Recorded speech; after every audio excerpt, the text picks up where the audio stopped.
নবী সাল্লাল্লাহু আলাইহি ওয়াসাল্লাম বলেই গিয়েছিলেন, শেষ জামানায় কাফের মুশরিকরা তোমাদেরকে এমন ভাবে আঁকড়ে ধরবে, ঘিরে ধরবে, যেন দস্তরখানায় সবাই খাবার খেতে বসেছে।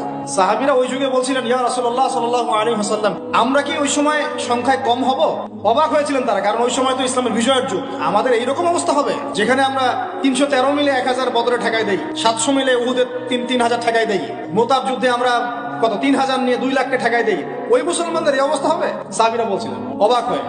তখন নবীজি বলছেন, হ্যাঁ, তোমাদের অবস্থা এরকম হবে, তোমরা সংখ্যায় হবা সমুদ্রের ফেনার মতো, কিন্তু দুইটা জিনিস তোমাদেরকে পেয়ে বসবে, এই দুইটার কারণে এই পরিণতি তোমাদের হবে।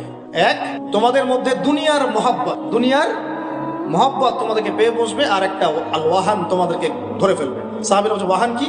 নবীজি বলছে, তোমরা আল্লাহর পথে জীবন দিতে চাইবে না, আল্লাহর পথে জীবন দেওয়ার ভয় তোমাদেরকে পেয়ে বসবে। এই দুইটা যখন তোমাদেরকে পেয়ে বসবে, তখন এই কাফের মুশরিক মুনাফিক যারা যারা আছে সবাই মিলে তোমাদেরকে একটা কচু কাটা করে নেবে।